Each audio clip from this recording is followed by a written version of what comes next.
So guys यहाँ पे आप देख सकते हैं इन तीनों ही स्मार्टफोन का कैमरा, और ये एक कैमरा कंपैरिजन नहीं है, ना ही एक यहाँ पे स्पीड टेस्ट है फुल ऑन।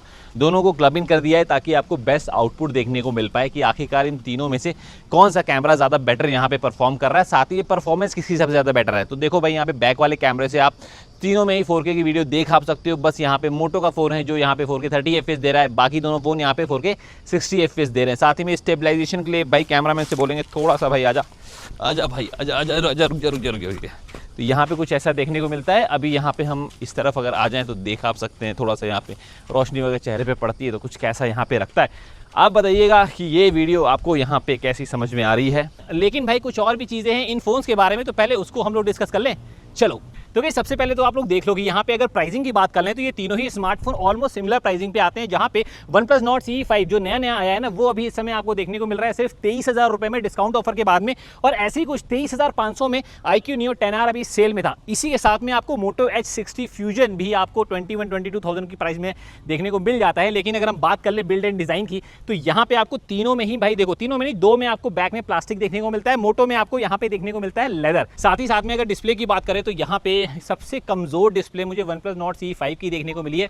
पता है क्यों? क्योंकि इसके अंदर आपको फुल HD डिस्प्ले मिलती है, बाकी दोनों के अंदर आपको देखने को मिल जाती है 1.5K की रिजोल्यूशन में एक बेहतरीन सी डिस्प्ले, जिसकी ब्राइटनेस भी बहुत ज़्यादा बढ़िया है कंपैरेटिवली OnePlus से। साथ ही साथ में अगर सॉफ्टवेयर फ्रंट की बात कर लें तो भाई देखो यहाँ पे ब्लोटवेयर थोड़े बहुत आपको सब में देखने को मिलते हैं। सब में मतलब सब में, मोटो में भी आपको थोड़ा बहुत ब्लोटवेयर देखने को मिलता है, साथ ही में थोड़े बहुत एड्स भी देखने को मिलते हैं, लेकिन भाई उन सबको आप अनइंस्टॉल कर सकते हैं। साथ ही में अगर OnePlus की बात करें तो उसमें भी यहाँ पे एड्स देखने को मिलते हैं कहीं कहीं पे, और ब्लोटवेयर अनइंस्टॉल किए जा सकते हैं। और iQOO में तो आपको ब्लोटवेयर मिलते हैं, एड्स नहीं। लेकिन हाँ, यहाँ पे सॉफ्टवेयर की बात करें, सबसे ज़्यादा सॉफ्टवेयर का बेहतरीन अपडेट देता है OnePlus, जो कि यहाँ पे टोटल 4+6 ईयर्स का सॉफ्टवेयर अपडेट देता है, बाकी दोनों 3+4 ईयर का ही देते हैं। लेकिन इसके बाद में अगर हम लोग आ जाते हैं इनके फ्रंट सेल्फी कैमरे पे, तो आओ वो दिखा दूं।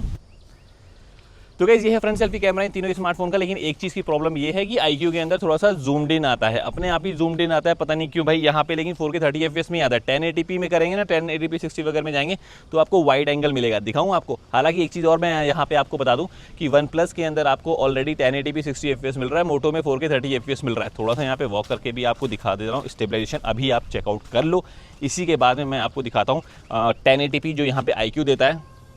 तो भाई iQOO के अंदर ये 1080p 60 नहीं 30 FPS है, इसमें यहाँ पे कैसा रख रहा है ये भी आपके सामने। तो ये है इनका फ्रंट सेल्फी कैमरा। आप बताइए तीनों में से किसका कैसा ज़्यादा बेहतर लग रहा है।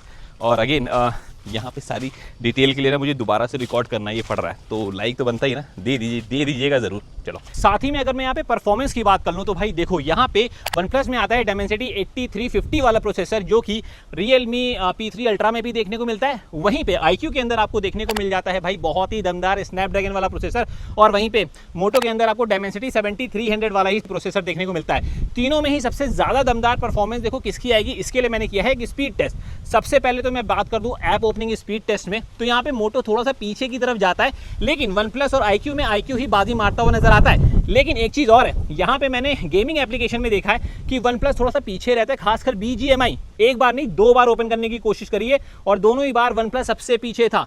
मोर इवन हमने देखा है रैम मैनेजमेंट में भी भाई OnePlus सबसे ज़्यादा पीछे रहता है। और मोर इवन हमने एक चीज़ और नोटिस करी है, यहाँ पे भाई जब डिस्प्ले को साइड बाय साइड रखा था ना, उसमें भी यहाँ पे सबसे लोवेस्ट ब्राइटनेस OnePlus में ही देखने को मिलती है।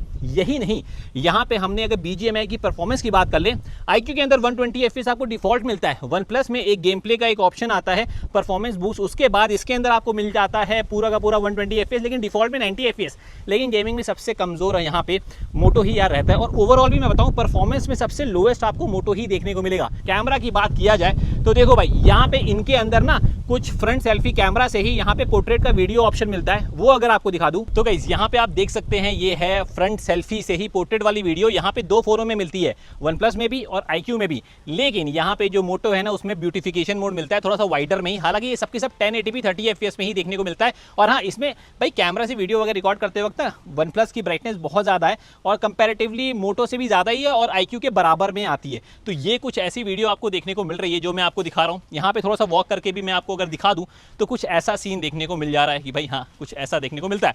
तो यही है अभी इनका फ्रंट में ये इनका पोर्ट्रेट वीडियो। जरा आपको दिखाता हूँ इनकी कैमरा सैंपल्स के बीच में डिफरेंस। फ्रंट सेल्फी कैमरे में आपको एक चीज़ देखने को मिलेगी कि iQOO Neo 10R थोड़ा सा जूम इन फोटो कैप्चर करता है और OnePlus Nord CE5 काफ़ी ज़्यादा वाइडर। साथ ही में हमें एक चीज़ और देखने को मिलता है कि OnePlus Nord CE5 कभी कभी थोड़ा सा कॉन्ट्रास्टर टोन भी रखता है। फ्रंट सेल्फी कैमरे में ये चीज़ देखने को मिलती है।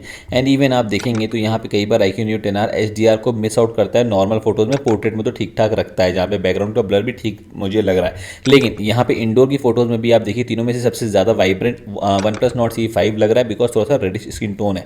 साथ ही में आप देखेंगे कि बैक वाले कैमरे में Moto H60 फ्यूजन थोड़ा सा जो बैकग्राउंड का ब्लर है वो मुझे आर्टिफिशियल लगता है। साथ ही में OnePlus Nord CE5 में स्किन टोन थोड़ी सी पिंकिश या फिर रेडिश स्किन टोन बोल आप सकते हैं। साथ ही में कुछ फोटोज़ में मैंने देखा है कि यहाँ पे स्किन को थोड़ा सा ज़्यादा वाइटिश रखता है OnePlus भी, और थोड़ा सा over expose iQOO Neo 10R भी कभी कभी करता है। लेकिन मोटो की भी फोटोज़ मुझे यहाँ पे ठीक ठाक देखने को मिली है, बट आर्टिफिशियल ब्लूइश स्काई करता है मोटो, ये चीज़ हमें देखने को मिली है। तो सभी में यहाँ पे कुछ चीज़ें अच्छी हैं, कुछ चीज़ें खराब हैं, लेकिन ओवरऑल अगर आप एक बैलेंस फोटो की बात करेंगे तो मुझे यहाँ पे फोटोज़ के सेक्शन में खासकर बैक वाले कैमरा में iQOO Neo 10R की फोटोज़ मुझे ज़्यादा बेटर लग रही हैं, जहाँ पे बैक वाले कैमरे में HDR का मैनेजमेंट भी सबसे बेस्ट है, और साथ ही में स्किन टोन जो मैनेजमेंट है ना वो सबसे बेस्ट मुझे iQOO Neo 10R का लगता है इन तीनों ही फ़ोनों में से। ये चीज़ तो एकदम कन्फर्म है। साथ ही में आप देखिए बहुत सारी फोटोज़ में आपको यहाँ पे Moto H60 फ्यूजन HDR में एकदम पूरा सा ब्लंडर करता हुआ नजर आता है, जाके पूरी फोटोज़ ही एकदम पूरी ब्लैक आती है। ये देखिए ये कई बार ऐसा होता है मल्टीपल टाइम्स। इंडोर की फोटोज़ में भी आप देखेंगे तीनों ही वही सिमिलर पैटर्न रखते हैं जैसे कि आउटडोर में रखते हैं। लेकिन देखो इंडोर में तीनों ही फ़ोन यहाँ पे एक बैलेंस परफॉर्मेंस देते हैं, लेकिन देखो डायरेक्ट सनलाइट में जब बहुत ही ज़्यादा हार्श लाइटिंग होती है तो तीनों के तीनों स्किन टोन को थोड़ा सा रेडिश रखते हैं। लेकिन अगर आप ओवरऑल मुझसे पूछेंगे कि भाई देखो यहाँ पे किसकी फ़ोटोज़ ज़्यादा बेहतर निकल के आती हैं, तो मुझे यहाँ पे बैक वाले कैमरे में iQOO Neo 10R, फ्रंट में मुझे OnePlus Nord CE5 और मोटो भी ठीक ठाक देखने को मिला है। वीडियोज़ में तो मैंने आपको दिखाई दिया कि क्या चीज़ था। आई होप कि आपको काफ़ी हद तक की मदद मिलेगी यहाँ पे कैमरा के लिए भी डिसाइड करने के लिए। बट फिर भी गाइस अगर आपको ये वीडियो पसंद आ रही है तो प्लीज़ भाई वीडियो को लाइक ज़रूर करिएगा। अभी आगे भाई बैटरी वाला सेक्शन भी है, जरा वो भी देखते हुए जाओ। तो भाई कैमरा के पूरे टेस्ट के बाद में आप लोग मुझे एक चीज़ तो बताना भाई, कैमरा और साथ ही में परफॉर्मेंस दोनों को मैंने क्लब इन कर दिया, तो बताइए कि कैसा जो है लगा।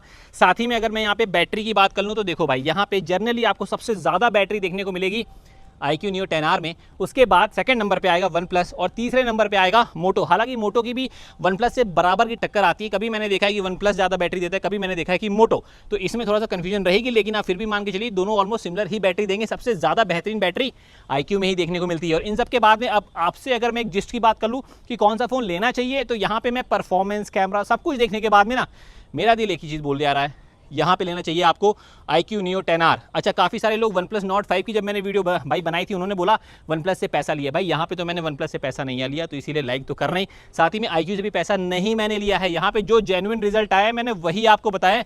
और आउटडोर में इतने अच्छे मौसम में शूट करने का मज़ा ही अलग है। इसीलिए अगर आपने अभी तक ये हमें सब्सक्राइब नहीं किया होगा तो सब्सक्राइब करिएगा, बेल आइकन को हिट करिएगा। और आज की वीडियो में बस इतना ही। चलो bye bye, take care, thank you.